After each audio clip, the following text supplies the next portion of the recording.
Madame, Monsieur, bonjour et merci surtout pour votre fidélité à la chaîne de télévision panafricaine Afrique Média. C'est avec un énorme plaisir que nous retrouvons ici à Yaoundé au palais de congrès le professeur Bok Bassok, qui est écrivain, égyptologue, un visage qu'on ne vous présente plus, professeur. Merci d'avoir accepté notre invitation. C'est moi qui vous remercie. J'espère qu'Afrique Média m'invitera un de ces jours parce que je vous vois tout le temps, je regarde vos émissions. Merci beaucoup, professeur. Je vous rassure que vous serez invité dans les prochains jours. Les téléspectateurs vous connaissent très bien à travers vos écrits sur le continent africain. Alors, professeur, vous êtes parmi les participants de cette conférence internationale CEDEAO 2022. Alors, je voudrais peut-être qu'on commence par là. Quel est l'intérêt que vous accordez à cette rencontre de l'élite intellectuelle africaine à Yaoundé pour réfléchir sur ce qu'on appelle, ou on appelle ici, la nouvelle pensée africaine? D'ailleurs, ça a été la thématique de votre communication. Oui, c'est ça. S'il y a la nouvelle pensée africaine, c'est qu'il faut connaître l'ancienne. Et moi, ce qui me gêne beaucoup dans le débat, bien que ce soit positif, qu'on s'asseye pour y réfléchir, c'est que la question n'a pas été posée quelle est l'ancienne. Parce que si on ne connaît pas l'ancienne, on ne pourra pas se projeter. Je voudrais dire que la pensée occidentale est fondée sur le cartésianisme. Descartes a posé la méthode en science. Dans le modèle asiatique, en gros, il y a le yin et le yang qui prédisposent les individus à organiser leur modèle de pensée à partir du yin et du yang. Nous sommes le seul peuple qui n'a pas fondé ou refondé cette pensée, mais où les chercheurs ont tous la prétention de parler de l'Afrique alors qu'ils n'en parlent réellement pas. Parce que le but est celui-ci. On ne peut pas prendre la rationalité africaine pour tenter de la broder sur le modèle cartésien que nous avons hérité, ou le modèle positiviste. Or, les 90% d'universitaires de chercheurs prennent les bribes de la pensée africaine pour aller la coller sur le modèle cartésien. Qui plus est, ce modèle cartésien n'est plus d'actualité en Occident. Aujourd'hui, en Occident, on parle de la pensée de la complexité. Et Edgar Morin a posé la méthode de cette complexité. Donc, à mon sens, il aurait été judicieux qu'il y ait une question de fond. On pouvait dire, première partie, la tradition de la pensée africaine. Deuxième partie, la nouvelle pensée. À ce moment, on aurait pu s'entendre sur les préliminaires.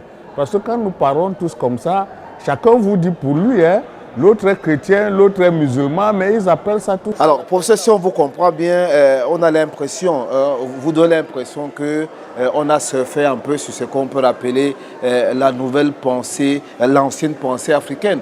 Il faut quand même qu'on s'arrête à un moment défini. Alors, est-ce que la pensée africaine tout court, c'est quoi? Est-ce qu'elle a existé? De quoi s'agit-il concrètement pour qu'on en arrive à penser à une nouvelle pensée? Bon, alors, si l'Égypte pharaonique, dont nous sommes les descendants, a été première puissance mondiale, ça veut dire qu'ils n'ont pas raisonné au hasard. Si l'Empire du Mali a été première puissance mondiale au Moyen-Âge, lors de Soundiata Keïta et avant les rois chasseurs, ça veut dire que ça n'a pas été pensé au hasard. Vous ne pouvez pas penser un empire si vous n'avez pas modélisé la théorie du droit, de l'économie, qui fasse fonctionner cet empire. Donc nous devons nous reposer la question fondamentale. Ils ont dit quoi, ils voulaient dire quoi? Alors la question, je vous la pose, professeur, sur ce plateau. Alors, la pensée africaine est fondée sur deux axes fondamentaux. Elle est cosmologique. C'est-à-dire que les Africains disent que si tu veux penser l'univers, regarde d'abord la nature. Ça, c'est l'instinct, exactement comme l'instinct animal. Le boa ou le chien se guérissent parce qu'ils connaissent les plantes souhaitables. L'Homo sapiens sapiens, premier sur cette terre qui était l'homme noir, faisait pareil. Puisque la rationalité vient plus tard, c'est d'abord d'instinct. Ça, c'est d'instinct. Mais aujourd'hui, nous ne pouvons plus travailler d'instinct. la cosmologie sur laquelle l'Égypte pharaonique a bâti la science, elle est où? C'est de ça que je parle dans tous mes livres. La cosmologie, c'est quoi? Comment est né l'univers? Parce que tant que vous ne savez pas comment est né l'univers, comment l'homme va-t-il se mettre en marche par rapport à cet univers qu'il ne connaît pas? Et c'est ça le drame de l'Occident. L'Occident parle de l'univers, mais il ne tire pas les conséquences de ce que l'univers a comme intentionnalité pour faire son droit, son économie, etc. Pour preuve, les dérèglements climatiques, la montée en puissance des conflits, la guerre partout dans le monde, c'est parce que l'Occident ne sait pas comment l'univers est né. Or, si l'Occident savait comment l'univers est né, il ferait attention de déséquilibrer la nature, de couper les plantes partout, de couper les forêts partout. N'oubliez pas que Descartes a dit au XVe siècle que l'homme est maître possesseur de la nature. Vous vous imaginez? L'homme peut-il être maître possesseur de la nature? La pensée africaine dit que l'homme est né dans la nature. Et comme c'est la nature qui lui a donné naissance, cette nature est nécessairement plus intelligente que lui. Donc il doit se conformer à cet ordre pour qu'à l'éternité cosmique corresponde l'éternité sociale. Là, c'est l'éthique. C'est-à-dire que tu connais d'abord l'univers parce que tu l'as observé, tu en as déduit des lois scientifiques, et maintenant, tu te prépares à agir conformément à cet univers pour que l'univers existe définitivement et continue son périple sans cesse. L'Occident fait le contraire. Il nous dit sa propre science et après il est étonné que l'univers ne marche plus. C'est de ça qu'il est question, c'est ça le fondement. Maintenant, il faut prendre cette cosmologie et la mettre en droit, en économie, en théorie politique, en architecture. Vous voyez très bien que l'architecture des pyramides égyptiennes, c'est bien l'architecture de nos toits coniques dans toutes les cases. Tout à fait. Mais pourquoi? Parce que le monde, c'est une trilogie. C'est Horus, Seth et Maat. C'est un triangle sous l'aspect statique. Mais c'est une spirale sous l'aspect dynamique. C'est-à-dire que quand le vent souffle et que le cyclone se propage, l'énergie circule sous la forme d'une spirale. L'enfant naît dans le ventre de sa mère sous la forme d'une spirale. Parce que lorsque les chromosomes et les spermatozoïdes se rencontrent, il se met en place un liquide amniotique sur lequel se fonde l'enfant pour rester. Dans tous les domaines, les coquilles d'escargot, les galaxies sont en spirale. Donc pour l'Africain, la géométrie est première dans l'univers. C'est pour ça qu'on disait dans l'Égypte pharaonique et l'ancienne Grèce, nul n'entre ici n'est géomètre. C'est le géomètre. Parce que c'est la géométrie qui déterminait la manière dont le droit, l'économie et toutes ces sciences peuvent se faire. Il nous faut y revenir. Parce que c'est cette science-là qui va sauver l'Occident lui-même. Mais professeur, comment est-ce qu'on peut expliquer qu'avec tout ce que vous venez de dire, l'Afrique retrouve aujourd'hui avec sa cosmologie, par exemple, balayée complètement? Mais c'est parce que c'est le résultat de l'éducation. Après l'Empire du Mali, le système colonial a déstructuré les initiés qui étaient porteurs de cette science, a organisé sa propre école et a mis en place ses propres prêtres et ses propres savants pour nous expliquer ce qu'est la vie. Et notre université a hérité de cette condition. Et notre drame, c'est que l'université continue à enseigner des sciences qui sont occidentales en prétendant qu'elles sont universelles. Universel vient de univers. Est-ce que ce que l'Occident dit est universel? Non.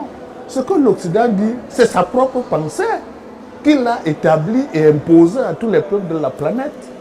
Sauf en Asie. Pour preuve, l'Asie n'a pas fait une coupure entre ses traditions et la modernité.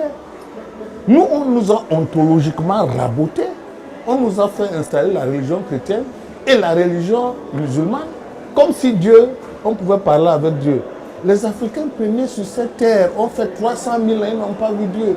Les gens viennent après dire que Dieu parle. C'est une absurdité, une hérésie. Donc vous comprenez, tant que nous ne reprendrons pas le fondement de la science, de la pensée africaine, nous ne comprendrons pas ce qui nous arrive parce que le cerveau fonctionne comme un logiciel. Vous lui donnez ce que vous lui donnez et il répond en fonction de ce que vous avez mis dedans. Nous sommes allés à l'école, l'Occident a installé un logiciel qui est son logiciel et nous réfléchissons à la sortie comme eux. Pour preuve, nous finissons tous l'université, vous et moi, personne ne sait ce qu'est l'Afrique, son identité. C'est chacun d'entre nous qui est obligé d'aller chercher pour savoir. C'est pour ça que l'université doit changer de cap. La pensée juridique, la pensée positiviste, l'économie, tout ça, les agrégés, ils sont où?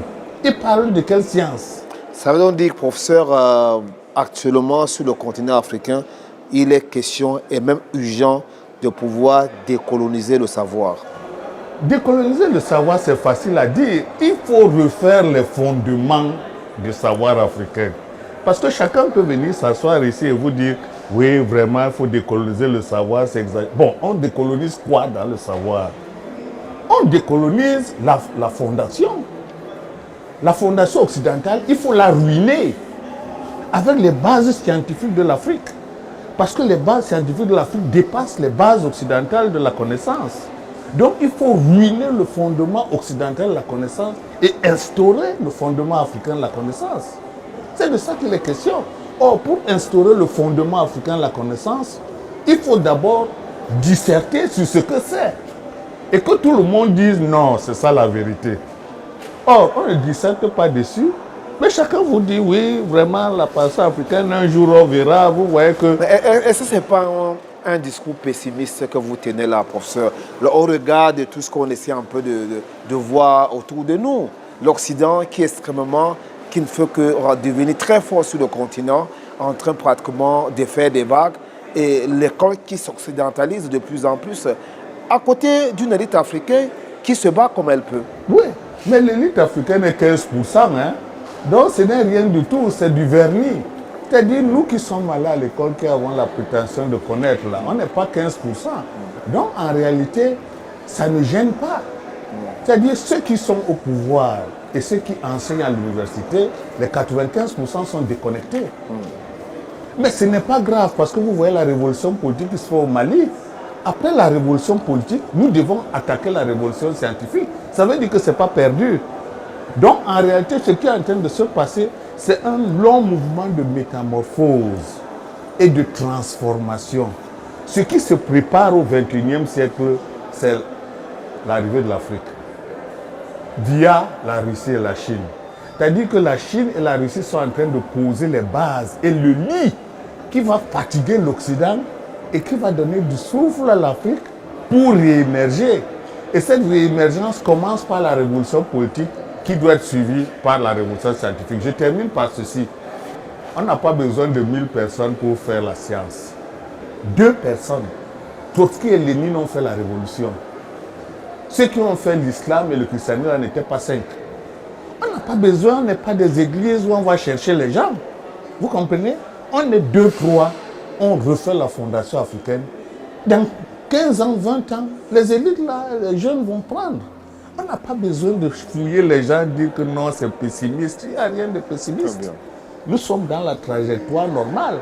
Parce que tout a commencé avec la beauté égyptienne et africaine. Puis l'Occident est venu installer la médiocrité. Aujourd'hui, ça renaît. C'est la loi de l'histoire, c'est l'entropie. On appelle ça les 3 principes de la thermodynamique.